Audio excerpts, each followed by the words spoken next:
I think it's been a month. I've been updating my status and my story on Instagram. It's like, oh, I'm going to make a video, and I realized that it's been a month. Oh shit, I think I forgot about that. I'm terribly sorry about the inconveniences, but let's get into it. Let's get into it, shall we? Alright.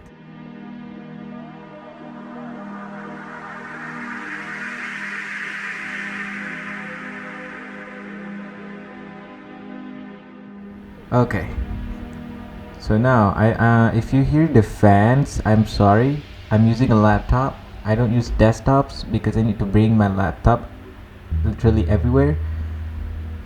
I'm also a student, so I need to bring my laptop everywhere I go. When I go shooting, when I go somewhere else. So okay, that's weird. Right, so we're going to open up After Effects. Basically, I'm just going to go through straightforward the basics of the animation that I did. Movement controller there, down to 0, man. That's a huge waste of time. Anyhow, so welcome to my first ever tutorial video. So if you're new, please subscribe and click that notification bell so you don't really miss anything. So here we are in my timeline right here. So basically what I used is basically Element 3D by Video Copilot. Yes.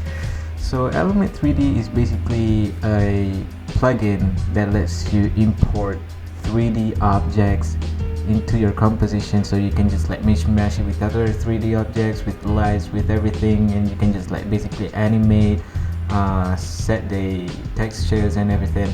So it's a really handy tool, handy dandy for animation, basic animation of course, because you only need a few things: lights, solid, and just paste Element 3D on that, and your 3D objects and cameras. 4 things, actually 4 or 5 things. Oh shit, 5 things. That's the only thing that you need for this animation, so for this project. So basically this is my workspace of Corona monsters or COVID monsters that you've seen before. If you haven't seen before, click in the link in the description to like view it, or probably just follow my Instagram, so you'll get this awesome stuff. Like I basically post pictures of my life. God. But yeah, sometimes I do post animations and projects that I've been working on for a very long time. So muchacho right there. So right here we have this very nice looking animation. This is the complete version of my edit. So basically, what did I do in here? So first of all, once you have your ideas, you need to put your ideas onto a piece of paper, or write in a book, laid out nicely, so you don't like get washed out with other ideas that are not the main ideas, and you're like sailing away from your main idea. So you do not want to do that. It's easy. Okay, let's go. Right, so what you're going to do first is to put in the music. Insert the music. For this instance, I'm going to use Panic Room by Aura and Camel Fat, because basically the Panic Room and the lyrics and the melody, the rhythm, the remix is mind-boggling. So I decided to use the music. So right now what you're going to do is to create a solid. Let me show you right here. Create yourself a new solid. whatever name it is. So we're going to search effects and presets. Oh shit, element 3D. So you're going to drag it, put it in the dark red solid right there. So basically that's it. You have your scene set up, and oh my god, what happened? It's blank. You do not want the blank canvas. I can fix it for you, don't you worry. Go inside of scene setup. It takes a while.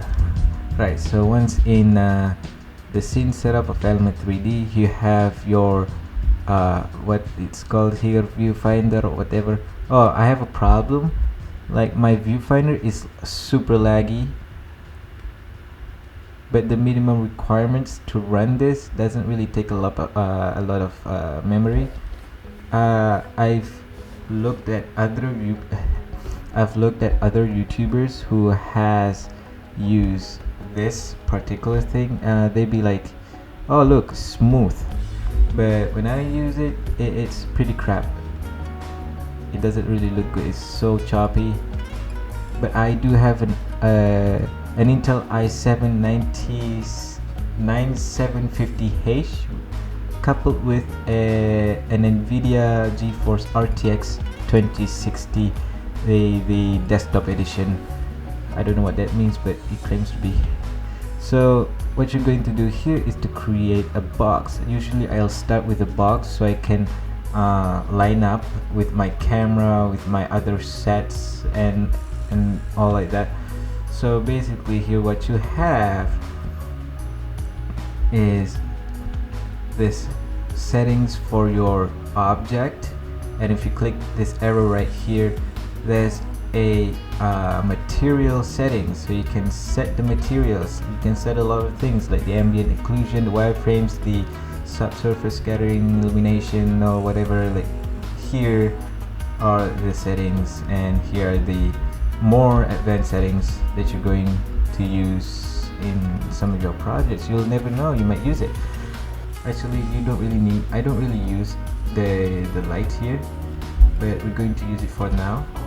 Click OK. There's your box right there. So how do you move it? How do you move the box? You're not going to move it here. It's so frustrating. So what you're going to do is to add a camera. Thank you. A camera. Alright, so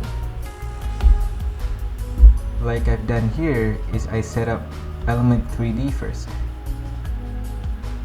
Once I have all of my let's go in here, let's go to scene setup. Once I have all of my 3D objects set up to a set, I have actually grouped them. Actually, the groups are important because you want to utilize the whole slots that they're given, right? Because I have above this group folder here, this is the set, because I'll explain you later, okay? So I have this as the set, and the room, this is kind of like the room. You have the floor, you have the floating thingy. So, and then you have the nurses, and you have the monsters. So basically, why do you need to put it in a group? Is because when you click OK, you go here, there's these groups here on the settings, on the element settings. So basically what you're going to do with these settings is you can like tweak it a little bit or major whatever. It's like, so I have this group 4 and I can move them. Wait. Okay, quarter. I can move them according to what I like. Only the objects in that group will move and will be and the settings will be applied to it. So that's step number 1. Lay out your objects first, create the set, create the location, and then what you're going to do is to give your objects textures. So basically what I've used is only, sometimes I use only illumination, and okay, these are the stuff that I usually do when I work with Element 3D. I use diffuse, glossiness, reflectivity, illumination, and sometimes normal bump. I don't really use occlusion and environment because I don't know how to use them. I don't know how to use them. Oh my god, so funny, right? So, how do I texture these nerves? Very easy. You can actually, the one thing that I like about Element 3D is that you can create yourself your own custom texture maps, and also custom texture, custom text thingy for extrusion. So here I have two pre-compositions, which is the floor texture and the box wall texture. So remember that wall, like right here, that this wall and this floor texture. So this is the floor. How do I get that the texture? Like I want to do that as well. So let's dive in it. So basically for the floor, I only have this noise, and I've animated it. Look, just basic animation. Just look at it. Oh my god, ew. Like coronavirus, man. And what do I have in the box wall texture? So I basically have these are the lyrics for the music, the aura and camouflage panic room. So yeah, basically it's just that. So how do I do the text? Basically I just made another precomposition, and look at this. So let's check how I did it. This one I only used the font, like nothing serious. Same with this. So basically I gave it a little bit of a glow, and going back here, all these lyrics I give them a few effects, I think. Yes, first of all I gave them VR digital glitch to control basically to like create all these glitch boxes or whatever. And then on this adjustment layer, I don't think what I did was like effective. It's effective, but I might be doing it wrong, but whatever. And then I give it data glitch, no? AE pixel sorter. So AE pixel sorter, the second generation. I love this effect right here. I was watching Edward Ovi's tutorial, and he told that you should get AE pixel sorter too, data glitch, and retro dither. So I have all of them. They're really good, I'm not gonna lie. That's why they're pretty expensive. AE pixel sorter is being used in a lot of big companies, big production. Like I've seen them used in the Watchdog 2, I think. It's pretty sick that what you can do with it. Basically just play around, just experiment with all the settings, and just you will get something like this. I just tweak stuff, and then it just works like that. Alright, so once you've done that, that's your box wall texture. Once you've done your this back here, so you have these pre-compositions, you're going to disable the Eye of Horus. Not really. So you're just gonna hide the layers. Click Element 3D, and then scroll down until you see custom layers. Once you see that, there's this custom text and mask and custom texture maps. So what you need to do is to put it in the slots. Like I have this one floor texture and the layer 1 and the layer 2. We have the box wall texture and whatever. You can just put it anywhere. You can just use it. You can just use whatever you want as a custom texture maps. And then how to use it, you just click Element 3D and go to sync setup. It's really easy.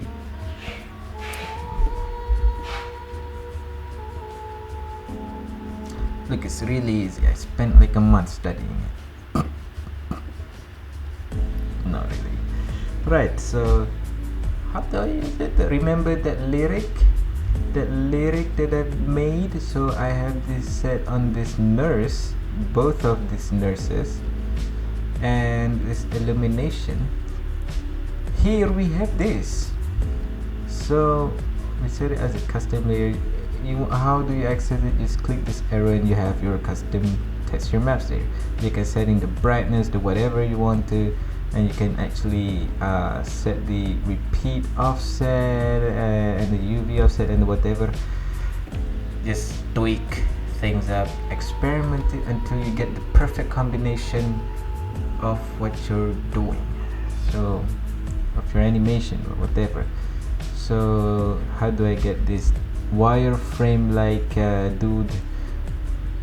Just put on wireframe. Isn't that simple? Or is it hard?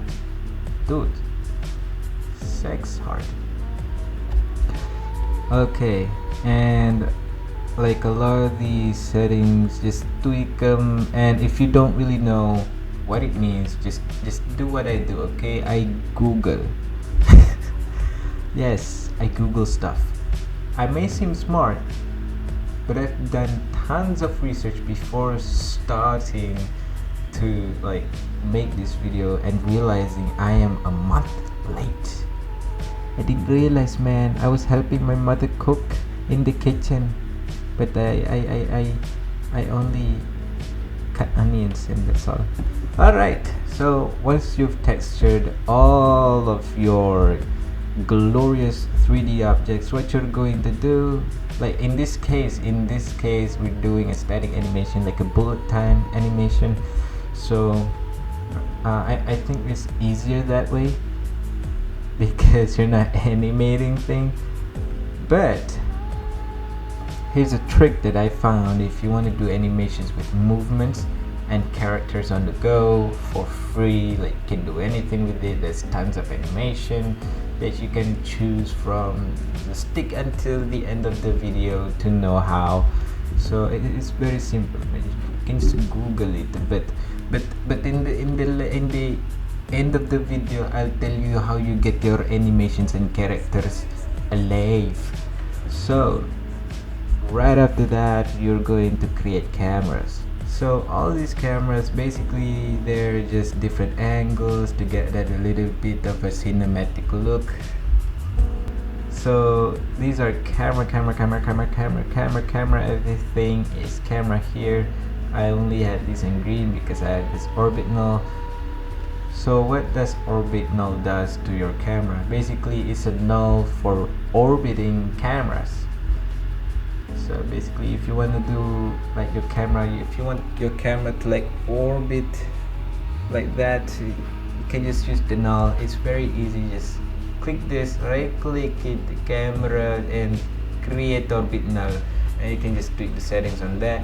And if you want to make it a little bit of more pop, you can actually add lights. So here I have two lights, which is a parallel light and a point light, basically to give them a little bit of more lighting, like a cinematography. I just don't know what I'm doing. It's just like if it looks good on my eyes, then it looks good for everybody. I know I have the confidence to do that. It looks good. To me it looks good. If it looks good, then it looks good. I don't know how to set it. I don't know what else for me to add, the tiny details. Oh yeah, one more thing. Just do what you do. Just do what you need to do. You add the little details later when you're about to finalize the whole product. Alright, so after all of these things, what you're going to do is at the end of the animation, I have this welcome to the panic room. Okay, this comes. So basically it's the same thing but different words. Understand? Same thing. Like, dude, just tweak.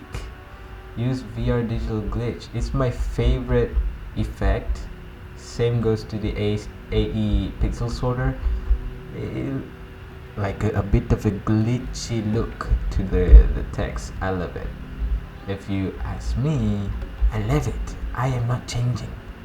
And the font, just find yourself some fonts, man. I use Pascoe. Yes, Pascoe, the one that has the barcodes. So that's it. Alright, so that's it, step by step. Let's recap.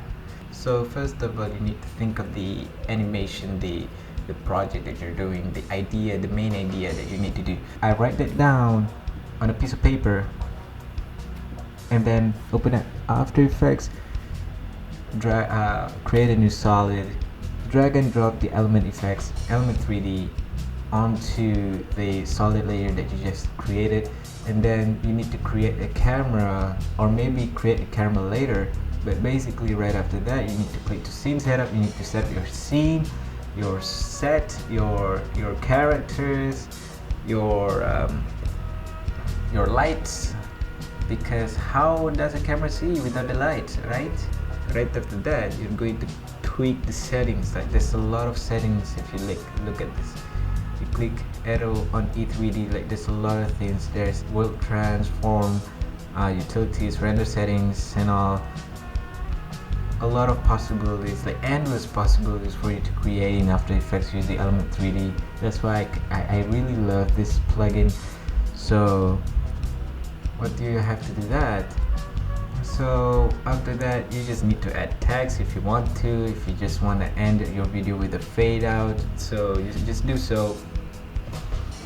It's really simple if you do this carefully. Like there's tons of more tutorials, specific tutorials on how to set your material options, how to set your objects settings, and like if there's a problem you can just comment down below and I'll try to help you fix it. But anyhow, that's pretty much how I've done the animation. Right, so before you hit that render button, you need to consider a few things. First of all, on the cameras you need to click, oh no, not that, you need to click camera options and you need to turn on the depth of field. Alright, turn on the depth of field and adjust the focus distance, the aperture, to get that very smooth bokeh. The background blur is just crushing. That's why I decided to do bullet time, because seeing floating stuff on midair is just soothing, you know. With the right music, the right effects, the right sound, it's just mind-blowing, and it's just oddly satisfying. And then you need to turn on the motion blur for every, not really much of an every, but you can decide what you want to do. So you just turn on motion blur on the layers, on whatever layers that you want it to have motion blurred. And then one very important thing, click element 3D solid and scroll down until you meet the render settings. So here is where you get to set most of your, like people say, realism, photorealism. You want to make it look real, then you just tweak the settings. You have physical environment, lighting, shadows, subsurface carry. If you're doing VFX, these things are the things that you need to reconsider setting, right? You need to go to the output, make sure it's composite, normal, and both of these. Now this is a problem for some people: multi-sampling and super sampling. What is multi-sampling? What is super sampling? Both of them are basically the same. They just like create multiple samplings of your footage and just cram them so it looks more crispy and less like looking like a footage from a Nokia phone, I guess. I don't really know much, but it makes the footage looks crispier and much more better, and you just love seeing it. and add some smoothing with the sampling and aliasing. I usually use 1 or 2. 3 is too much. I think the sweet spot is 1 or 2. For the multi-sampling and the super sampling, I usually use 4 for the multi and 8 for the super, just to get that muchacho footage. Or maybe if you don't have enough performance on your laptop or on your PC, just use I think 4:2 is it's pretty good, it's pretty okay. It varies. Usually you'll get around 15 hours. On my laptop I would get around 15 hours of rendering. So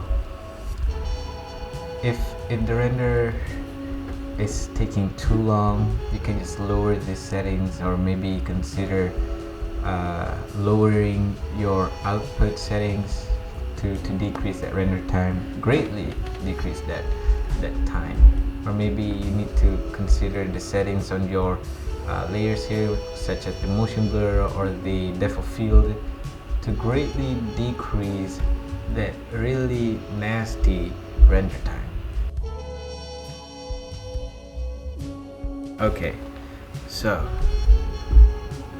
once you've exported everything, after hours of waiting and keeping your computer cool to the touch, because you obviously do not want to burn your CPU and GPU for rendering, this is the time where you open Adobe Media Encoder. Some people say Adobe Media Encoder is faster at encoding or rendering, so I guess so, but sometimes it could get cut off if shit happens and you don't really have time to redo everything and to wait. So basically, once you're in Adobe Media Encoder, just drag and drop the output, and you're just gonna click this. Okay, something's happening. Okay, you're just gonna click this high quality. If you want to oversampling, just go with 4K. Yeah, it's 4K now, and that's it, I think. Yeah, that's it. Click OK and convert. So here is how I get the twitchy effect. This was an accidental effect, actually. So I was opening Premiere Pro because my render doesn't have audio. It doesn't export with audio. So I was kind of pissed. So I opened Premiere Pro to slap the music back into the composition, the video, the footage, the whatever it is that you want to call it. So after that, I put the song in here, and then I want to slow it down because of copyright issues, probably. So I slow it down probably like 90% and set it to optical flow. I know optical flow is good for slowing down videos, but on complex scenes, that thing just twitches everything. It just gives it a very, very nice glitch effect that fits nicely onto the footage, and I just export the file as optical flow with its time interpolation set to optical flow, and there you have it. I have the final product, and I just posted it on my Instagram. Link is down in the description. Please follow me for more stuff. Like I post cool stuff there. I post random stuff, but that's basically it. Actually, Blender is a good way to start, but it has a very steep learning curve. So a way to start animation is going for Element 3D Video Copilot. I just made it. I know a lot of people use it for VFX, but you can just use it for animations like that. This is something pretty new, I guess. But anyhow, remember that one time where I say at the end of the video there will be a spot where I show you how I get animations and these characters into my projects. Alright, so what you're going to do so basically how I get one of the few best animations and 3D characters. How did I get that? Basically you can just get it off Mixamo right here. So Mixamo is a website from Adobe which provides a library, basically a library of a lot of 3D characters. Like you can just do it with you can just do anything with it. Like, dude, this is so helpful. So I got it here. Alright, so basically you have a 3D viewer here and you can just trim whatever length you want. You get these texture maps as well and character armor space, overdrive. You can just do anything with it. That's the kind of thing that I like about Mixamo. It's like it's free and you can do a lot of stuff with it. And so download FBX. Make sure it's FBX. I usually take this 60 frames per second with skin and no keyframe reduction. You don't want that shit to be smooth. Once you have your animations in your character, just bring it to Blender, import the sequence as a OBJ animation, and then you're going to export it as an animation as well. OBJ. Alright, OBJ animation. So what you're going to get is a series of these frames of your OBJ model for your model object, 3D model object. So that's it, guys. Thank you for watching, and please like, share and subscribe. Share this to your fellow motion designers. This video hasn't been possible if I don't really get home. Like I was stuck in Penang.